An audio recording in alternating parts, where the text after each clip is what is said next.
Y bueno, tú me decías, ¿qué opina el pueblo de México? Tengo dos videos que quisiera compartir con la audiencia, mi querido Hugo. Uno es de Juan Ramón de la Fuente. Este señor fue rector de la UNAM.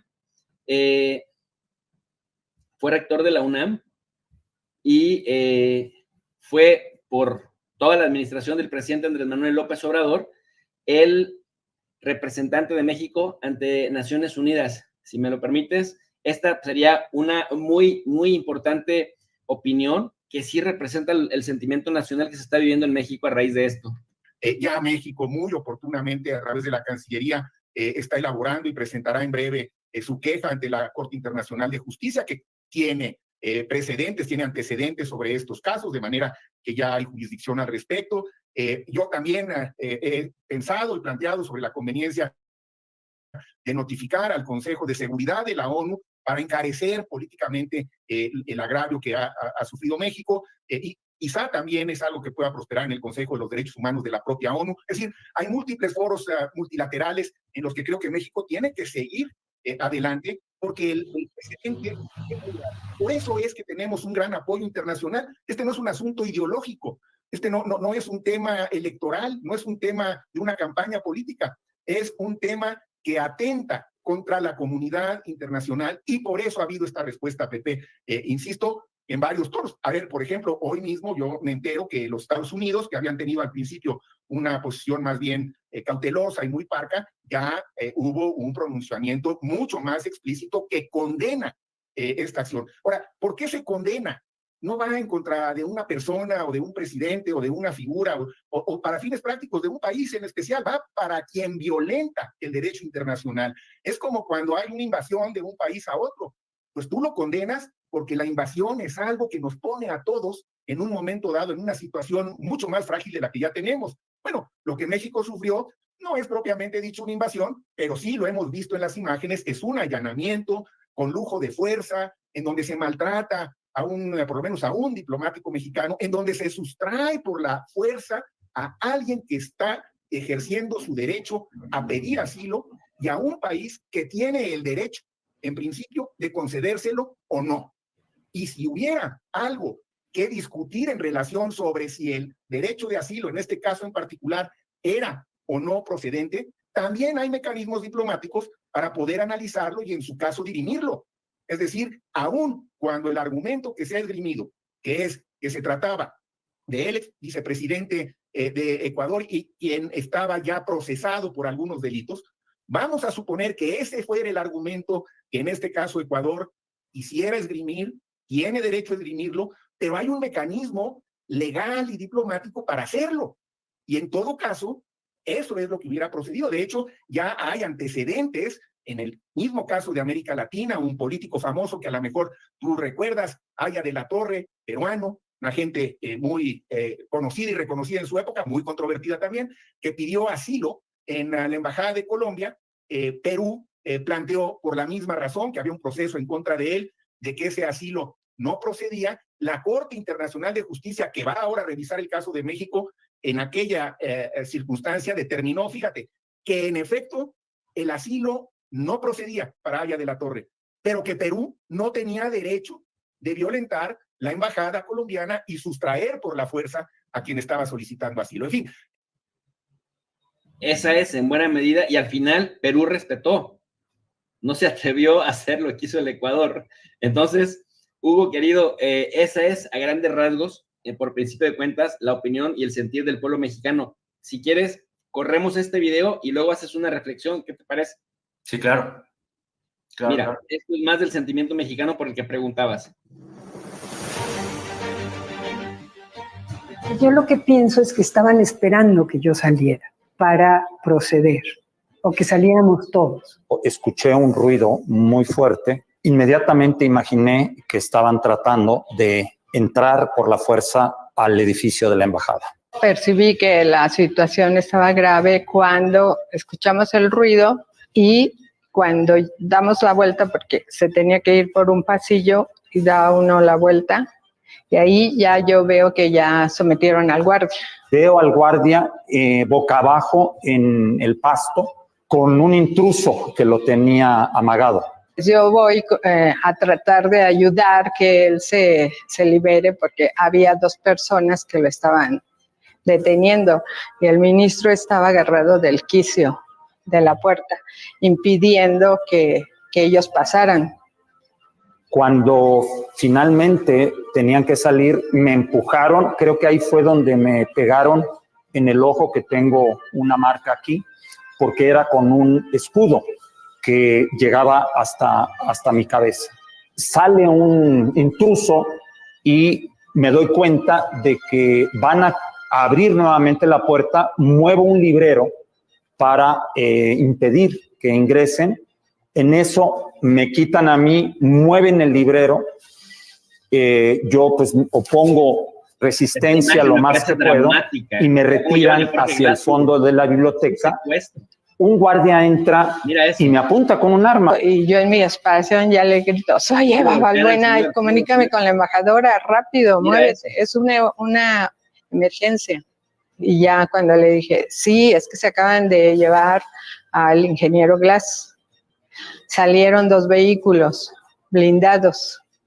Contesto y me dice, Eva Marta, entraron a la embajada, se están llevando al ministro, lo están sometiendo, como que me iba describiendo lo que pasaba y yo le decía, ¿qué? No puede ser, ¿cómo? Voy corriendo hacia la puerta, afuera de esta puerta de la biblioteca hay una reja, estaba ahí ya un vehículo que lo iban a meter en ese vehículo. Me impresiona porque ya era adentro de la embajada, no entendía. Después comprendimos que entraron por la avenida Naciones Unidas y de reversa lo colocaron enfrente. Todavía alcanzo a ver que lo suben a ese vehículo y arranca. No tengo más que dar las gracias a todas las personas que nos apoyaron, a la canciller, desde luego, a nuestro señor presidente Andrés Manuel López Obrador, mi agradecimiento. Al llegar a México, siente uno que es una situación diferente, se siente uno en casa y ver el recibimiento de la propia canciller en la puerta de la entrada al aeropuerto es una sensación extraordinaria. El hecho de ver cuando arriamos la bandera, o sea, te sientes de cierta forma derrotado, no sé, impotente. Tengo pues bastantes años en el servicio exterior y sí, para mí sí, ha sido el momento más triste de mi carrera. Pues Hugo, ahí está lo que preguntabas. Comento esto porque para México, si te fijas, decía, en un principio me preguntabas el sentir del mexicano promedio. Los mexicanos somos bastante nacionalistas. Alguna vez llegamos a cerrar filas en la figura de Peña Nieto, aunque lo repudiábamos por las humillaciones que Donald Trump le hacía en 2016. Entonces, imagínate ahora un presidente tan querido como López Obrador. Bueno, la gente ahorita lo ha arropado brutalmente y si alguien se crece ante el conflicto, con esa sonrisita, con esa voz lenta, esa voz pausada, es López Obrador. O sea, sabe de estas cosas porque se alimenta del conflicto. Entonces, y hace las cosas poco a poco. No es casual, Hugo, querido, no reaccionó con eso que hizo Ecuador es para declararle la guerra. Te aseguro que si hubiera estado Felipe Calderón, visceral, derechista, genocida, hubiera habido una declaración por lo menos así aventurada.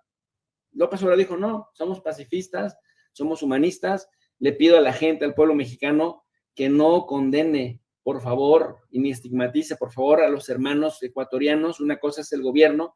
Mira, algunos youtubers buscando likes, el sábado 6 de abril, empezaron a organizar una mega marcha a las afueras de la Embajada de Ecuador en México.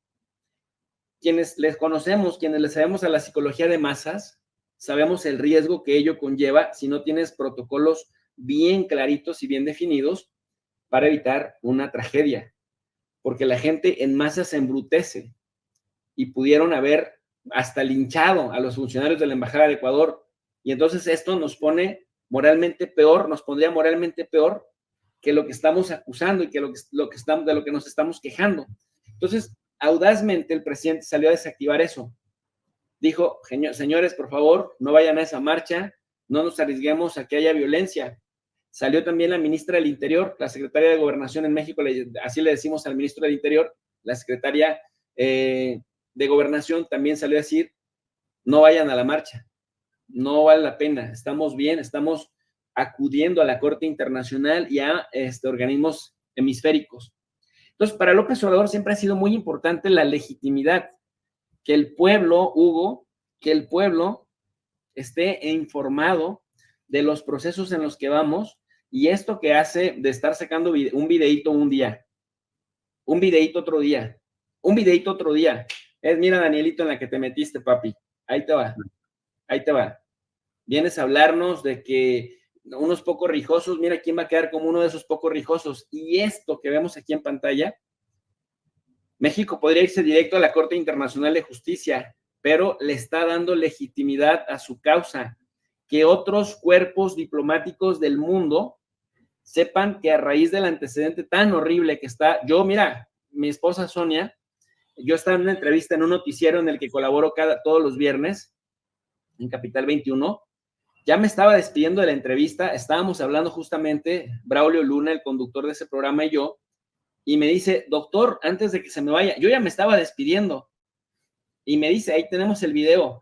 Lo que pasa, doctor, es que la reportera, la corresponsal de CNN en Quito, está informando que se metió la policía y las Fuerzas Armadas del Ecuador a la embajada mexicana y han capturado a Jorge Glass. Yo hice esta cara de, no lo podía creer, o sea, se me congeló la cara, se me paralizó la cara, dije, es gravísimo lo que están haciendo. Le digo, y yo todavía le dije responsablemente, bueno, Braulio, yo primero para mí, porque me dijo, ¿qué piensa de esto? Bueno, Braulio, le dije, yo primero voy a cerciorarme, voy a contrastar información para que no vaya a decir yo alguna barbaridad, ¿no? Y mira, cuando colgamos de la entrevista, lo primero que fui es a agarrar como 20 fuentes, todos los corresponsales de todos los medios en Ecuador, y voy confirmando eso. Y yo, como internacionalista, estudiando la carrera desde hace 25 años, dije, wow, no saben en la que se metieron. Hicieron algo gravísimo porque ahora ningún diplomático se va a sentir seguro al apelar a la figura del asilo. Y es tan ridículo, si te fijas, Hugo, digo con todo respeto, es tan ridículo cómo citan y citan y citan artículos sacados de contexto, cómo son buenos para citar incisos, numerales, cláusulas, pero no respetan lo esencial. Y entonces México, por el contrario, mira el oficio político de esta señora. Ella fue la embajadora ante la CEPAL, me refiero a Alicia Bárcena. La otra señora, casada, por cierto, con un poeta muy prolífico de Ecuador, increíble el señor, una doctora en filosofía, o sea, Raquel Cerúrez Meque es de talla internacional, igual a Alicia Bárcena, con todo el oficio político, embajadora de México ante Chile, embajadora ante la CEPAL, ahora canciller. Primero, se están tranquilizando, respirando profundo, porque si te fijas, estaban conmocionados, todos en México estamos conmocionados, porque además Ecuador es un país al que queremos muchísimo. O sea, uno estando en Ecuador se siente uno en México, pues. Sí, somos muy parecidos, es la verdad. De todo Sudamérica. Se le quiere, se le estima, se le arropa. Por eso, quienes somos internacionalistas, quienes hemos tenido algún tipo de relación con Ecuador, con otros países de América Latina, igual con Perú, nos hermana Perú, Colombia, Venezuela, Argentina, Chile, o sea, por eso somos la patria grande, ¿no? Hemos tenido el cuidado de diferenciar entre nuestras críticas al gobierno, centradas al gobierno y dentro del gobierno, a estos 4 funcionarios en particular del Poder Ejecutivo, y no a los asambleístas, y no a todo el gobierno, y no a las personas, para no generar xenofobia y menos contra los queridísimos ecuatorianos. Por eso, México lo que hace es, primero, seguir consolidando la legitimidad regional para ir con todo a la Corte Internacional de Justicia y sentar un precedente, ojo, para que no quede esto que hace Novoa, este niño rico que está deslegitimado a nivel internacional y que ha convertido, al Estado ecuatoriano en un Estado paria, y me dio mucha tristeza ver, fíjate, como mexicano, que me siento agraviado, Me dio muchísima pena ver las imágenes que estuvieron compartiendo en la sesión de la OEA. Cuando se acabó la sesión, todos los embajadores le dieron la espalda al embajador ecuatoriano. Sentí mucha pena por él. Él quería ir a saludar acá y se volteaba, le daban la espalda y no hallaba ni dónde ponerse hasta que se acomodó la corbata, regresó a su asiento, agarró sus documentos y se fue. Eso no ocurría con ningún representante del servicio diplomático ecuatoriano. Y esta señora, Gabriela Sommerfeld, todavía sale muy cómoda desde Ecuador a decir, pues no está sobre la mesa pedirle perdón a México. No saben, no dimensionan. Lo dijo el presidente el día siguiente, no dimensionan el daño tan terrible que se acaban de hacer. ¿Recuerdas? Sí, claro, y es que esta gente está acostumbrada a la ilegalidad, a lo ilegítimo y a salirse librados de aquello en el Ecuador porque son hijos herederos de gente poderosa y rica. Quiero presentar para que la gente que nos está viendo, las miles de personas que nos están viendo, Hugo, recuerden esto.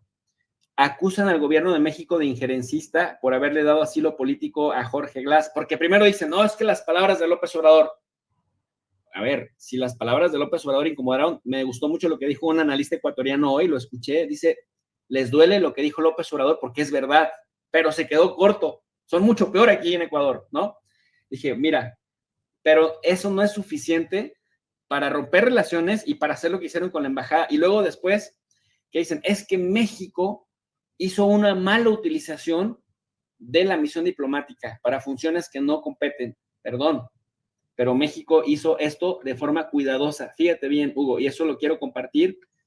Quiero compartir lo que dice la canciller, unos segundos, claro, con respecto a el cuidado que tuvo México para que no le acusaran justamente de malutilizar la Cancillería. Mira esto. En principio, lo único que te puedo adelantar es que nosotros a Jorge Glass, en primer lugar, le dimos calidad de huésped y ahí nosotros intercambiamos con el gobierno de Ecuador múltiples ocasiones, mucha información, les pedimos que nos mandaran toda la información jurídica que tenían ellos. Tuvimos noticias de que el Tribunal Federal de Brasil había ya eximido a Jorge Glass de las acusaciones de Odebrecht, así es de que esa acusación no estaba vigente. Y en el caso de las demás, nosotros vamos a hacer vamos a hacerlo con toda transparencia, informar cuál fue la razón por la cual México sí consideró pertinente otorgarle un asilo político, que además es un derecho que le corresponde al país que lo otorga. Y y nosotros hoy por hoy seguimos considerando a Jorge Glass un asilado político. Hoy por hoy seguimos considerando a Jorge Glass un asilado político porque México hasta mandó una comisión de muy alto nivel al Ecuador para recibir lo que la mentirosa Mónica Palencia dice, nosotros le advertimos a México. A ver, señora, relájese, lea el artículo 4 de la Convención de Caracas sobre asilo diplomático y esto que hizo México. Nosotros actuamos apegados a la ley. Algo que yo le digo a nuestros alumnos digitales, mi querido Hugo, es si algo tiene bien sólido México, muy bien estructurado, y en algo tenemos el colmillo largo y retorcido, es en el cuadro jurídico dentro de nuestro Ministerio del Exterior que guía nuestra política exterior. O sea, eso México, mira, no es casual que le ganemos demandas a consorcios millonarios que venden armas en Estados Unidos. Dime tú, ¿quién se avienta ese paquete? En cortes estadounidenses. No es casual que le ganemos a Estados Unidos cláusulas referentes al Tratado de Libre Comercio y a Canadá. O sea, si algo sabe hacer bien México, es lo jurídico. Que Mónica Palencia, siendo mexicana, lo ignore. Y abogada.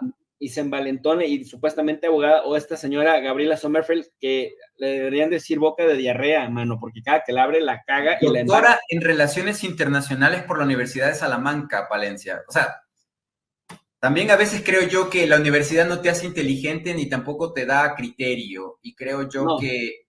el doctorado no te quita lo tarado. Bueno, nunca había escuchado eso. Y esto último, mi querido Hugo. Maravilloso. Acaba último. de responderme la pregunta que me he hecho por décadas. Gracias, profe. ¿Qué iba a decir, esto perdón? último, que tiene que ver con las declaraciones que hace ya Jorge Glass. Bueno, nada más que no se realidad por hacerle bullying a estas señoras, es que México sí fue muy cuidadoso de no darle el asilo político de inmediato a Jorge Glass, justamente para que no lo acusaran de lo que lo están acusando, de que mal utilizó la misión diplomática. A pesar de que la ley dice, no importa que sea el peor criminal del mundo, si tú, Estado asilante, quieres darle el asilo, se lo das. Eso dice la ley. Bueno, pero México no lo hizo. México primero lo declaró huésped y después, ¿qué hizo? Lo investigó y dijo, no, este señor tiene 4 medidas cautelares de la Corte Interamericana de Derechos Humanos y de la Comisión de Derechos Humanos de la ONU. Ah, caray, oye, el tribunal brasileño ya le retiró los cargos. Odebrecht, o sea, como que no está tan claro, y por eso un juez lo liberó, porque no se aplicó el debido proceso. Entonces dijo México, y no llevaron a cualquier abogado, llevaron al cuadro jurídico de élite, pues por eso estamos tan indignados que salgan estas bobas a decir lo que dicen, y el bobo ese de Noboa.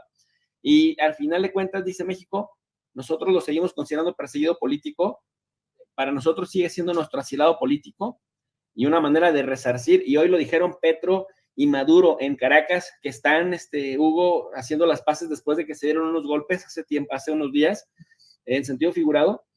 Y bueno, pues la única forma de resarcir es que a este señor lo liberen y lo manden para México. Y esto dijo él, cómo lo golpearon, cómo lo vejaron, cómo lo humillaron, lo incomunicaron, y está en huelga de hambre. 4 policías el día así, ¿no? Y ahí Mira. los derechos, vergüenza, un jovencito, que tenía que usted trató de investigar esa parte.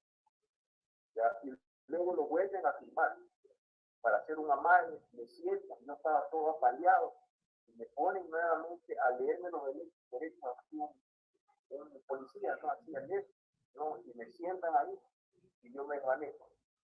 Y todavía me dice, párese, y yo trataba de parar, pero no podía por la paliza que me habían dado. Hay 2 videos. El verdadero, cuando me bajaron del carro, así todo torturado, hundado en los pulgares, en la época de la dictadura. Y este segundo video, son 2. No, qué bueno que el presidente López Obrador ha hecho con las imágenes, de verdad texta, no sé, proposición política, yo te rapidito que me va a quitar la cámara. Ya, saludos a mi mania, que Pues ahí tienes, querido Hugo, las declaraciones lamentables, tristísimas, y nada más por este hecho, por la tortura, deberían dejarlo libre a este señor, porque no hay debido proceso, no hay forma de que le hagan un juicio justo al señor. Y esto lo demostró el Servicio Exterior Mexicano, su cuadro jurídico más importante.